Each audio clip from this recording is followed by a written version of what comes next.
you. Selamat datang di Ngobrol Cuy. Saya Alex, host magang di channel Ngobrol Cuy. Rokok, alkohol, dan narkoba. Mungkin kita semua udah tahu ya bahaya dari ketiga barang tersebut. Mulai dari bikin kecanduan sampai dengan resiko kematian. Tapi ada satu hal lagi yang sebenarnya bahayanya bisa dibilang mirip. Sama-sama bikin ketagihan dan kecanduan dan sama-sama mematikan juga. Tapi uniknya barang ini tuh nggak sebegitunya diatur peredarannya. Bahkan mungkin bisa dibilang biasa aja nggak diatur samsat. Beda sama tiga hal yang gue sebutin tadi. Gue cukup yakin kalau semua udah pasti pernah atau bahkan mungkin setiap hari mengkonsumsinya ya sebagai warga negara Indonesia. Dan gue yakin barang itu juga ada di mayoritas dapur orang Indonesia. Apakah hal itu? Well, hal itu adalah gula. Sebagai bahan makanan, gula bertanggung jawab atas meningkatnya tingkat obesitas di Indonesia sebanyak 2 kali lipat selama 2 dekade terakhir. Konsumsi gula berlebih juga jadi faktor utama munculnya penyakit diabetes dan penyebab utama kematian nomor 4 di Indonesia. Dan gula ini sebenarnya kan ada di dalam nasi. Gula itu sebenarnya bukan cuma gula pasir, ada juga gula aren, ada juga gula apa. Basically semuanya itu ya gula. Ngelihat fakta tadi, sebenarnya nggak heran kalau salah satu penulis, profesor di bidang nutrisi asal Britain di tahun 1972, dia mendeskripsikan gula dengan 3 kata ini: pure, white, and deadly. Itu adalah judul buku yang ngebuat dia dimusuhin banyak ilmuwan di masanya karena dia berani mengungkap bahaya di balik gula. Dan waktu itu, profesor itu bilang kayak gini, kalau misalnya efek gula yang sebenarnya terungkap, bahan itu bakal segera dilarang. Udah 50 tahun sejak dia menerbitkan bukunya dan sampai sekarang, banyak dari kita yang memang udah paham dan juga aware tentang bahaya konsumsi gula berlebihan. Tapi, kenyataannya memang gula tetap jadi bagian yang tidak terpisahkan. Semua orang harusnya ya hidupnya nggak bakal terpisah dari gula sih. Coba lo perhatiin deh makanan dan minuman yang belakangan ini jadi tren dan jadi top shots lah, entah di ojol atau dimanapun. Basically ya boba, kopi, kroffel, dessert box, atau makanan dan minuman yang sering lo lihat di minimarket. Hampir semuanya pakai gula sebagai salah satu bahan utama. Sekarang yang jadi pertanyaan adalah, kalau bahayanya kayak gitu, terus kenapa sih gula nggak dilarang atau dibatasi penggunaannya? Kita semua juga udah tahu kalau kebanyakan gula itu bikin diabetes, bikin gemuk. Tapi kenapa susah banget buat lepas? Apakah ada sesuatu di balik gula? Well, di satu video sebelum tidur ini, gue bakal nyeritain tentang gula, silent killer yang bisa dibilang enak, tapi dipenuhi banyak cerita yang bisa jadi cerita konspirasi juga. Kalau penasaran, stay tune sama videonya dan tonton video ini sampai habis.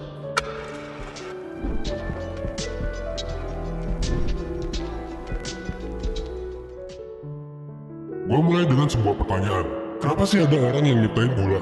Emang tubuh kita butuh gula? Well, di zaman dahulu, untuk bertahan hidup, manusia itu makan dengan cara berburu dan meramu. Makanannya adalah ya either daging-dagingan atau buah-buahan, apapun yang lo temuin lah, sebagai manusia zaman dulu yang nggak menetap. Nah, sampailah tahap di mana manusia itu bisa bercocok tanam. Dari situlah kita kemudian mulai mengonsumsi karbohidrat. Kan petani itu basicnya adalah gandum, kalau misalnya mulai bercocok tanam, atau padi dan lain sebagainya. Gula itu kan adalah karbohidrat yang sebenarnya secara natural juga ada di nasi, kentang, bahkan buah-buahan. Jadi gula itu bukan hanya gula pasir yang gue bilang. Badan kita bakalan ngubah semuanya itu, mostly karbohidrat, menjadi glukosa, yang tentunya bakal jadi sumber energi kita. Jadi ini sebenarnya memang salah satu main consumption-nya manusia gitu.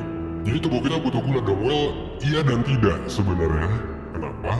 Karena kalau ngomongin soal glukosa atau gula yang ada dalam tubuh, ya memang makanan yang kita makan akan diubah menjadi energi. Nah tapi kalau misalnya batas minimum dari gula yang manusia butuhin udah terpenuhi, apakah kita butuh gula tambahan? Well, sebenarnya tubuh kita itu pada umumnya gak butuh gula sama sekali. Nah faktanya, gula tambahan itu sebenarnya memasuki tubuh dan kehidupan kita ya secara tidak sengaja. Karena manusia dulu suka sama rasa manis. Nah rasa manis ini sebenarnya dulu kan jarang ditemuin cuy.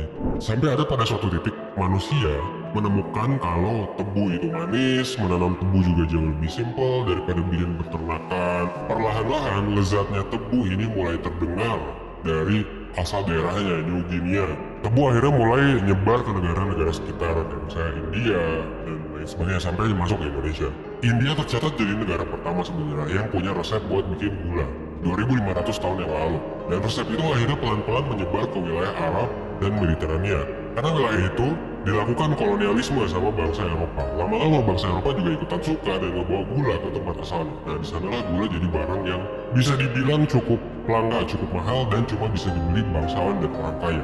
Nah negara yang mempopulerkan industri gula itu adalah bangsa Portugis, Terus akhirnya mereka nyadar kalau tebu juga bisa ditanam di tempat gue di Brazil gitu kan, wilayah kolonialisme mereka. Dan singkat cerita, Brazil jadi negara yang mendominasi industri gula di zaman itu. Tapi demand gula itu saking tingginya sampai nggak bisa digarap sendirian sama orang lokal. Akhirnya 12 juta penduduk dari benua Afrika didatengin ke Brazil selama hampir 4 abad untuk jadi bisa dibilang budak pabrik gula. Dan sampai sekarang ya Brazil masih menjadi raja dalam produksi gula. Nah masalahnya muncul sebenarnya ketika fakta tentang bahaya gula ini mulai terungkap. Dimulai dari salah satu presiden Amerika Serikat, Eisenhower, itu dia mengalami serangan jantung. Dia menceritakan penyakitnya itu ke publik kan, dan sehari setelahnya dokter kemudian ngasih press conference tentang penyakit yang dialaminya, dan dia ngasih tips tentang gimana caranya terhindar dari penyakit jantung. Berhenti merokok, kurangin lemak dan kolesterol. Simple gitu. Ayah gue sebenarnya juga kena stroke. Gue juga berarti kan ada turunan di sana, dan akhirnya gue belajar yang mana lemak dan kolesterol itu kan berarti harus dihilangin. Berarti lo harus kurus sana. Lo jangan obesitas, dan lo jangan punya lifestyle yang buruk seperti misalnya merokok. Saran itu dia kutip dari penelitiannya Ansel Keys, itu dia adalah nutritionist. Dan pada intinya, Keys itu ngasih hipotesis kalau penyakit jantung itu disebabkan oleh lemak yang berubah jadi kolesterol, terus numpuk di jantung lo, akhirnya jantung lo tersumbat tuh alirannya, dan bikin jantung berhenti memompa darah, akhirnya apa stroke. Nah akhirnya ya si Presiden Eisenhower itu ngikutin sarannya, tapi dia akhirnya meninggal di tahun 1969 karena penyakit jantung. Kejadian itu membuat banyak peneliti skeptis. Bener gak sih penyakit jantung disebabkan oleh lemak dan kolesterol? Bener cuy, bener. Tapi lemak dan kolesterol itu dari mana sih? Akhirnya ada nih datang peneliti yang meneliti tentang penyakit jantung yang skeptis. Akhirnya dibikinlah tuh kan penelitian. Ternyata makanan yang paling berkorelasi dengan kematian gara-gara penyakit jantung itu gula sebenarnya, bukan makanan berlemak. Jadi kalau misalnya sekarang ada low fat dan lain sebagainya, bisa diperdebatkan. Kalau di kalangan nutritionist memang ini jadi perdebatan, dan gue juga bukan nutritionist, so call your doctor gitu ya sebelum lo memutuskan keputusan dari video ini.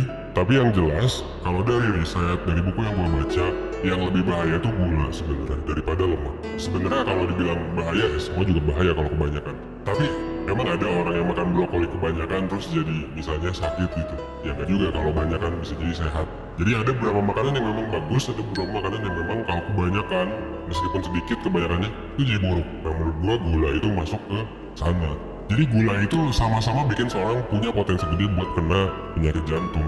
Kenapa? Karena kalau gula kan semua orang suka, dan lu secara biologi suka juga. Jadi kayak adiksi aja, dan orang Indonesia kan gitu ya, sekali lo gak makan nasi, kayak belum makan aja gitu. Lo harus makan nasi gitu kan. Nah itu mungkin salah satu dampaknya. Dan yang bikin masalahnya jadi pelik adalah di industri gula, gula itu jadi salah satu komposisi yang sangat diperlukan buat membuat berbagai macam minuman, berbagai macam makanan, boba dan lain sebagainya. Semuanya lah pokoknya, hampir semua makanan yang kita makan setiap hari itu ada gulanya. Permasalahan gula ini sebenarnya udah melibatkan jutaan tenaga kerja, udah ada masalah profit juga, tapi berbahaya. Jadi kayak ini adalah multi-billion aggressive industry, very aggressive industry, dan yang paling besar mungkin dampaknya adalah buat kita para konsumen. Nah ini yang jadi masalah memang di zaman sekarang.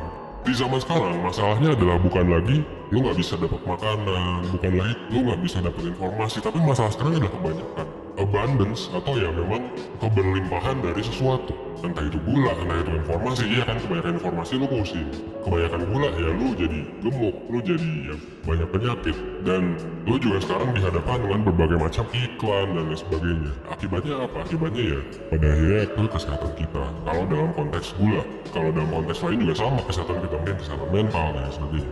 That's why memang data dari Amerika menunjukkan kalau tingkat obesitas naik 2 kali lipat sejak tahun 1970, dan diabetes meningkat 3 kali lipat. Dan kenaikan angka obesitas itu bukan cuma tentang gimana kita sering makan dan minum gula, tapi juga karena gula ini adiktif. Dan kita ngerasa happy pas konsumsinya, ya makanya gula juga punya hedonic value. Dan badan kita kan punya kontrol yang bikin kita ngerasa kenyang gitu. Si minuman manis ini sebenarnya bisa bikin rasa kenyang itu juga jadi lebih gak sensitif, jadi bisa dibilang mati. Jadi kita pengen makan lagi dan lagi. Jadi meskipun lu minum boba, kalorinya banyak, setara mungkin 2 mie instan, tapi lu mungkin gak kenyang dengan minum boba, lu mesti makan lagi. Yang jadinya malah tambah lapar. Lu makan nasi yang banyak gitu, lu mungkin pengen makan lagi. Apapun yang kebanyakan memang gak baik kan. Penyakitnya tuh banyak. Selain diabetes ada juga tekanan darah tinggi, inflamasi, kenaikan berat badan, banyak lah pokoknya. Itu juga ngaruh ke kesehatan mental juga. Kalau lu makan siang, ada nggak yang merasa ngantuk? Ya banyak kan yang merasa ngantuk. Nah terutama kalau lu makan nasi, makan gula gitu-gitu. Dan itu akan ngaruh ke pekerjaan lu, yang mana lu akan ngantuk, yang mana lu akan ngerasa ngapain ya gue kerja siang-siang kayak gini, gue harusnya tidur dan sebagainya. Itu ngaruh ke kesehatan mental juga cuy. Dan dari riset juga bisa ngaruh bahwa lower intake of sugar itu ngaruh ke better psychological health. Meskipun ini masih korelasi bukan causation ya. Nah terus gimana sih yang harus kita lakuin ya? Banyak sih pihak yang udah mulai aware, termasuk pemerintah, terutama di luar negeri.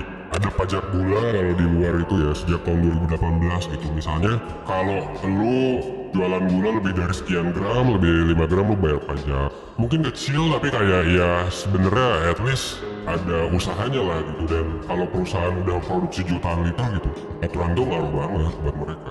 Ya akhirnya 50% perusahaan dari kebijakan itu akhirnya milih buat mengurangi jumlah gula. Selain itu konsumsi gula juga turun akhirnya tuh 10%. Sebuah win-win solution kan sebenarnya. Walaupun di Indonesia juga sempat ada wacana, tapi sampai sekarang memang ini belum terlalu diterapkan gitu. Ya memang banyak perdebatan lah ya kalau kita ngomongin soal kebijakan. Banyak reaksi yang timbul, salah satunya juga dari Ketua Gabungan Pengusaha Makanan dan Minuman seluruh Indonesia. Katanya sih nggak ada data di mana kalau diterapin sugar tax ini bisa mengurangi obesitas dan resiko penyakit kronis. Tapi kalau gue sih simple ya, kalau gue sih gini, gue nggak mau mata kalau intervensi dari pemerintah bakal ngebantu, bakal sangat ngebantu mungkin. Dan industri gula juga punya peran besar. Dan kita juga sebenarnya tubuh kita dari dulu mungkin udah dependen dan kalau makan gula juga nggak gimana-gimana kok, yang penting nggak kebanyakan kan.